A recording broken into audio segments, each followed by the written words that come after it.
absent now.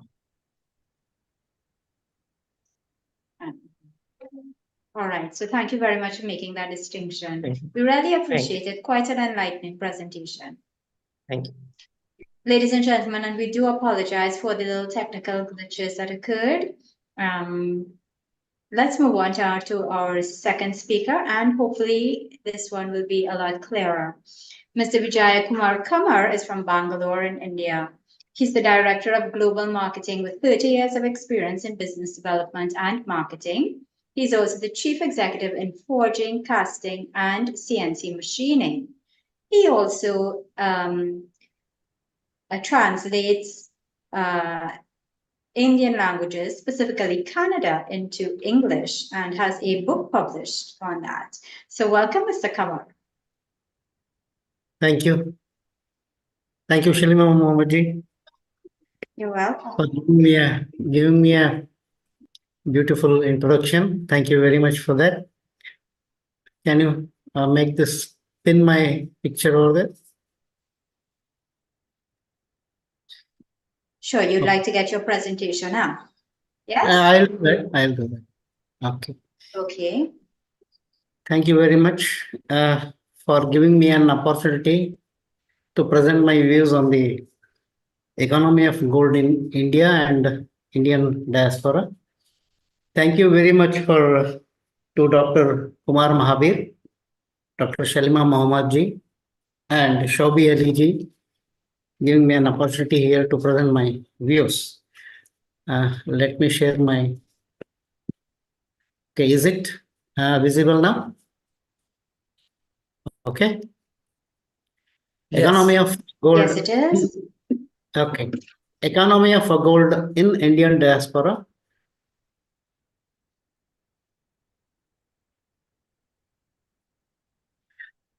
Okay. Metallurgically, gold is one of the most malleable, ductile, conductive metal. The chemistry and the ductility of the gold has already been explained by Dr. SHUCHI GUPTA.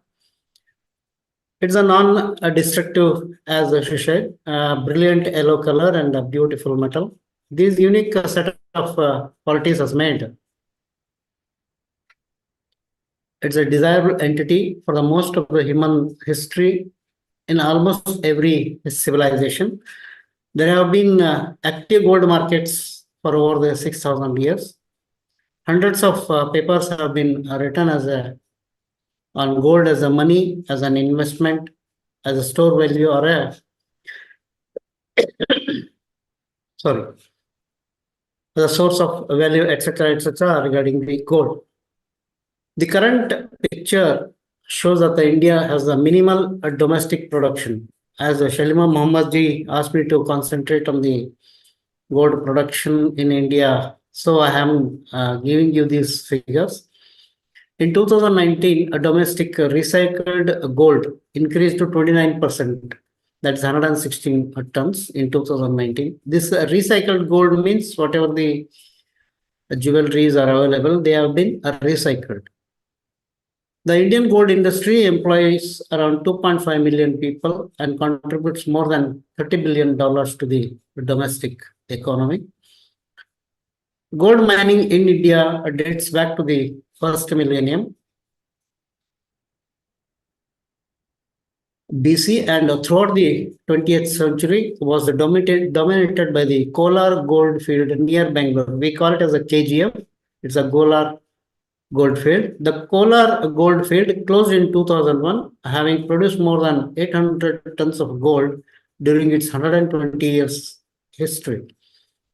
Other significant producers have been the Hatti gold mines in the Raichur district of Karnataka.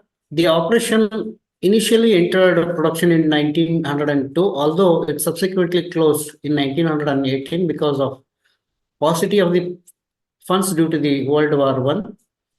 Since it restarted in 1947, it has produced around 84 tons of gold and is currently the only significant gold producer in India. The majority of these reserves are in the state of Karnataka, that is my state, and account for almost 88% of the total production of gold in India. A further 12% of the gold mines are situated in Andhra Pradesh, and an insignificant amount are found in Jharkhand, Bihar, Rajasthan, West Bengal, Chhattisgarh, Maharashtra, Madhya Pradesh, and Tamil Nadu.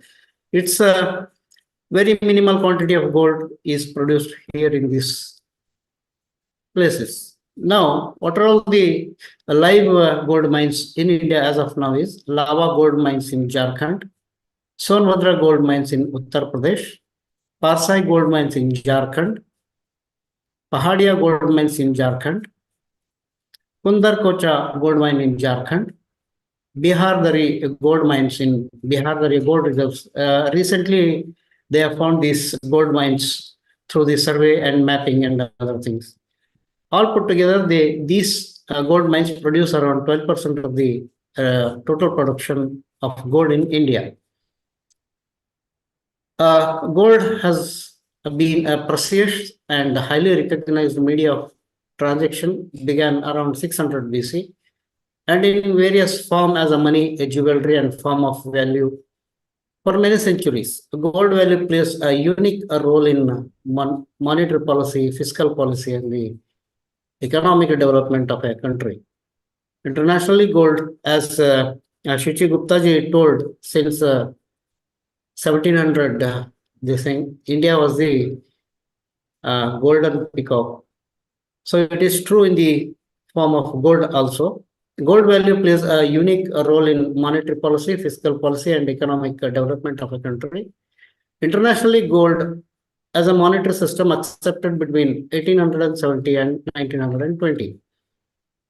Gold remained the valuer of currencies for almost all countries. Widespread acceptance of paper currency in 19th century emerged as an alternative for the bullion standard. Gold coins were replaced by paper currencies released by central banks or reserve banks, what you can call. The foundation for the banking systems also is laid by goldsmiths in the 17th century. This goldsmith community plays a very, very important role in the economy of Indian economy. Whenever people need money, goldsmiths started to keep gold ornaments safely with them and used to give money and give the receipt along with that. The fact of faith and security in the due course of time led to the banking system. This is the effective economical this thing of gold. Since that gold as an integral part of the economy, gold has a central role in the culture, considered a store value, a symbol of wealth and status, and a fundamental part of many rituals among Indians and the Indian diaspora. Rising income in India and the Indian diaspora is the most powerful driver of the gold economy. For almost all the festivals, functions, people used to wear the gold ornaments. It is considered as an auspicious thing. The International Monetary Fund, that is IMF, forecast per capita GDP growth of India of 23% between 2023 and 28, which plays a very significant role in the economic scenario of the world. Now let us come to the family savings. The family savings is a very, very important factor in the Indian economic scenario. The family savings is around 80% of the total savings in India, is out of which 50% is in the form of gold.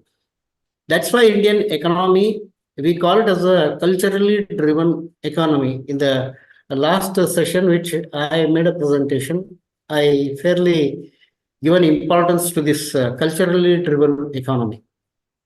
When Dr. Manmohan Singh, he was a finance minister, Mr. Jagdish Bhagwati advised him to take Indian women spent to bring down the family savings. Dr. Jagdish Bhagwati, as we all know, is the promoter of the WTO, World Trade Organization. Manmohan Singh was also a great economic advisor.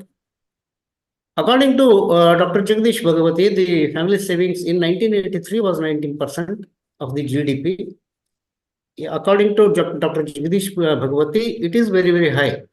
He said, bring down the family savings to 10% and utilize the 9% of the consumption for consumption, that is expenditure and purchases. But Indian families defied his advice. Dr. Manmohan Singh liberalized all the barriers between, and he promoted all the liberalization. Even then, the Indian family is not able to make the expenditure and purchases.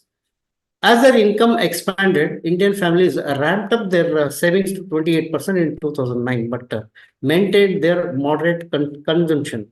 This saving insulated India from contagion effect of the global crisis of economic meltdown in 2000. And that is why the savings of a country is very, very important. That's what Dr. Jagdish Bhagwati also said after the advice. That is why the Indian economy is also called as the feminine in nature. So as we understand, the Indian economy is a feminine in nature. The lust for gold in India and the Indian diaspora is very, very phenomenal and known for its cultural heritage. Besides known for its ornamental value, it plays a crucial role in the economy for its widespread gold loan utilization. Almost a lifeline for any untoward expenses or incidents happens within the family and is considered as an investment and savings which may come to rescue during financial crisis of a family. Especially a rural population recognizes gold as the safest saving that can be converted into cash in the shortest possible time, and that is true as well in India. To substantiate this fact, we find that around 60% of the gold jewelry is sold in rural areas where there is a need to increase the financial inclusion. Now, whether government permits or not, the gold will come to India. You can see the map here. So the continuous increase of purchase of gold in India, it is there. India and China import almost half of the gold production in the world. In 1995, the total gold production in the world was 2,865 tons. India imported around 477 tons. That is 16% of the total production. In 2015, total gold production in the world was around 3,428 tons, 27 tons. India imported around 848 tons. So that is the 25% of the total production of the world. India's private holding of gold was 14,500 tons, which is 1.5 lakh crores, which is around 45% of the Indian GDP. Now, it is estimated that from 1948 to 1875, places in the form of production of the gold produced around 87% of the world's production, then followed by the period of rapid exploitation of the low day. That is also one of the type of production of the gold, or vein gold mines in various parts of the world. The main mining field being in North America, South America, and Australia. Since 1880, Kolar gold field in Karnataka state of India was supplying considerable quantities of gold to the world.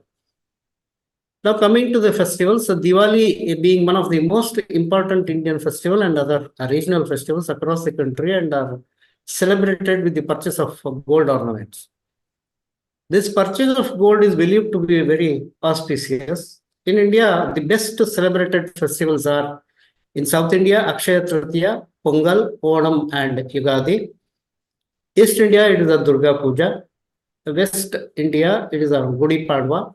You can find in the state of Maharashtra. North India, it is Baisakhi and Kadwa Chauth.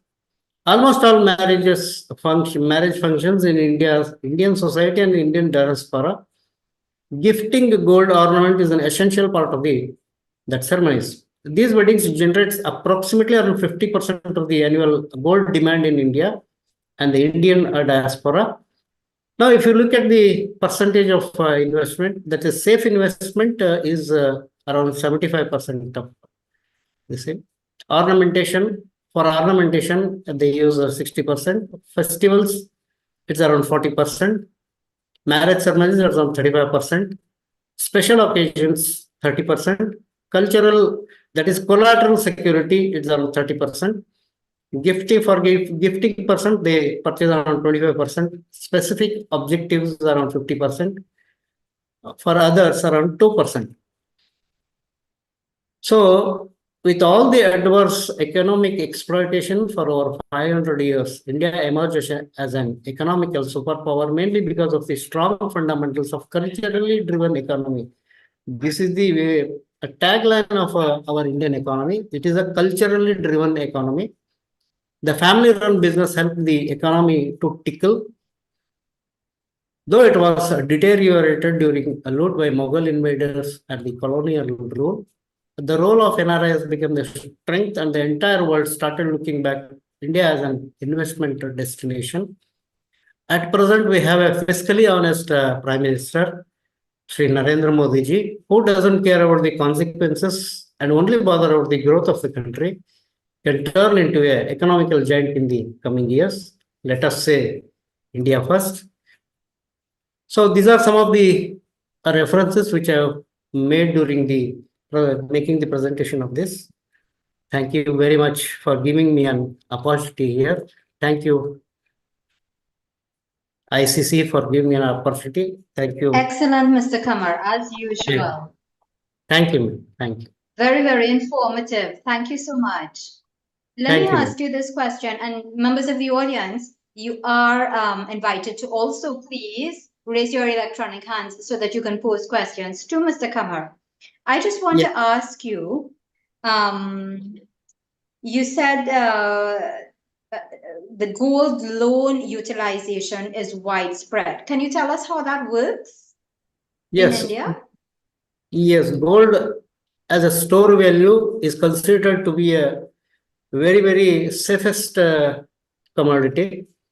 Whenever we want to build a house or any commercial activities we want to take up, they place the gold in the bank. Immediately, they will give within 30 minutes. They can get the exact value of the gold, whatever is there. And that in that way, the gold plays a very, very specific and important role in getting the loan immediately, or otherwise there are a lot of documents for getting the loan, in other words.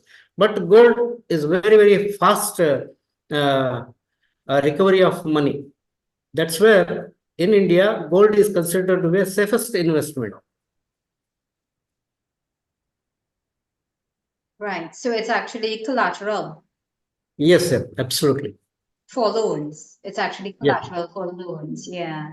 Okay. You also mentioned that India imports a significant amount of gold. Which are the countries that India imports gold from? Yeah, basically from Australia and USA. Australia and the USA? Yes. Not Africa? Africa, yes, they will import, but significant amount comes from USA and Australia. Africa may come in the third place. Okay, I see. So thanks for that. Dr. Rohan Kanhai has a question in the chat, but I see Dr. Mahavir's hand up. Dr. Mahavir, go ahead, please. Yes, very good, excellent presentation. Well researched, VIJAYAKUMAR. Thank you. I want to ask, I know you probably said in the presentation, but specifically, do you have gold mines in India? How much gold does India produce? Yes. Yeah, around 800 tons it has produced in Kolar Goldfield. And particularly 88% of the total production has come from Kolar Goldfield. Now, Kolar Goldfield has closed. Now, Hatti Gold Mines is producing the gold in India as of now.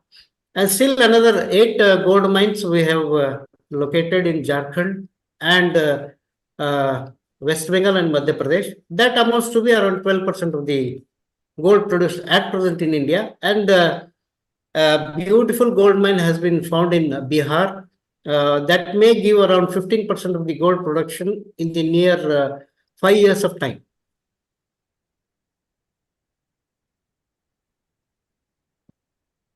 Okay, excellent. And are these gold mines privately owned, or are they owned by the government of each of the states?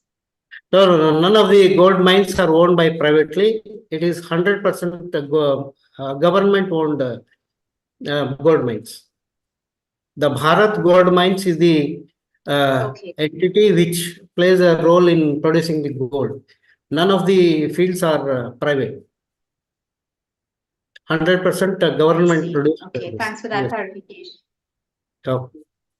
Right. Thank you. Want to add Dr. one- Kanhai's question is, does gold hoarding result in a constriction of the economy or contraction of the economy? Does gold hoarding result in contraction of the economy so that the poor become poorer? Can you give an opinion on that? That gold plays a very important role in the economy. Wherever the government want to print the currencies, the equal amount of gold has to be kept in the Central Reserve Bank. So that's why the gold plays a very important role as far as the government is concerned. And as far as the personal entity is concerned, gold is supposed to be the calculator of the richness of any family or any person. So any person holds the maximum gold will considered to be a rich person. That's the Indian perception as far as gold is concerned. But as far as government is concerned, anywhere they want to print the currencies, the equal amount of gold has to be kept in the Central Reserve Bank for printing the currency.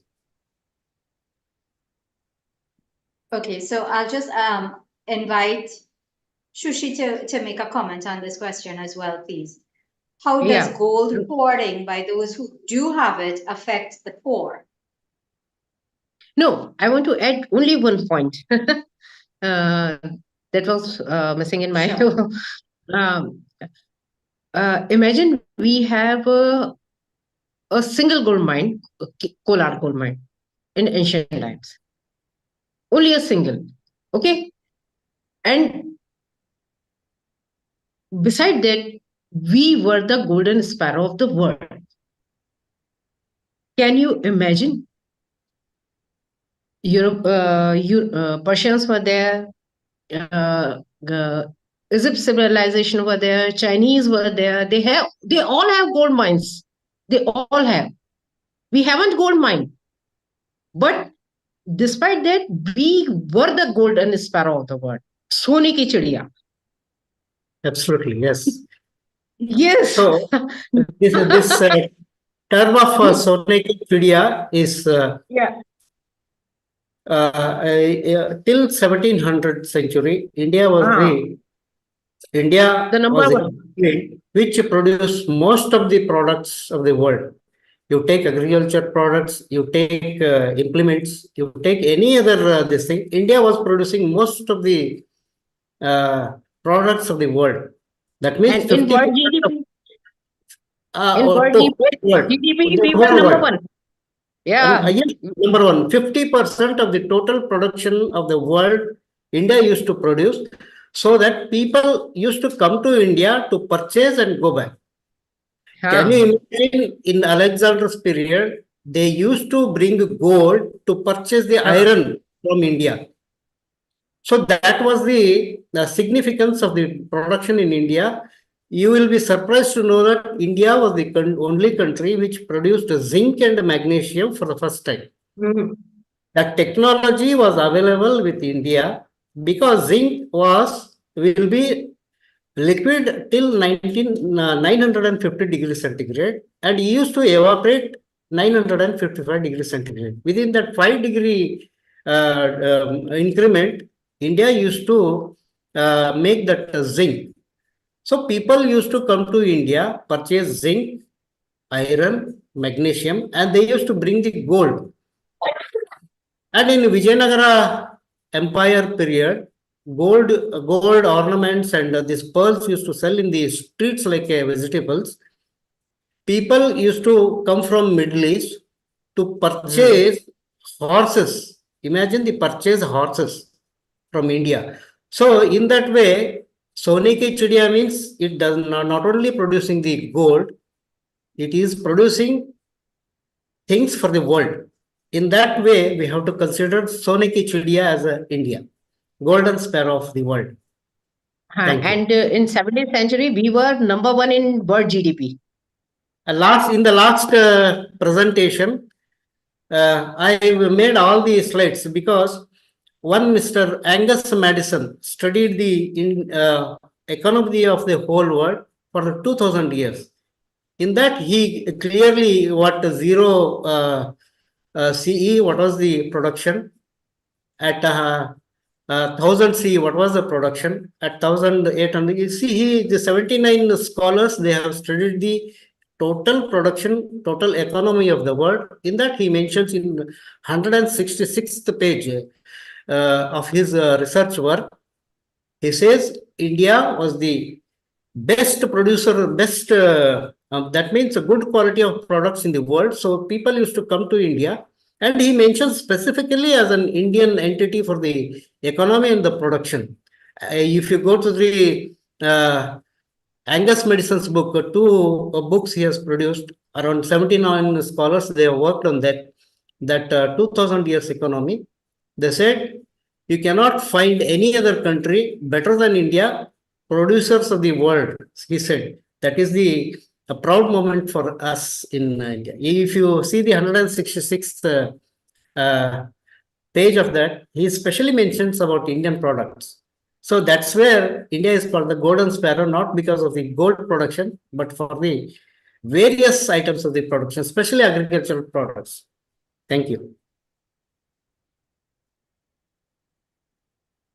Excellent information. Thank you both very much.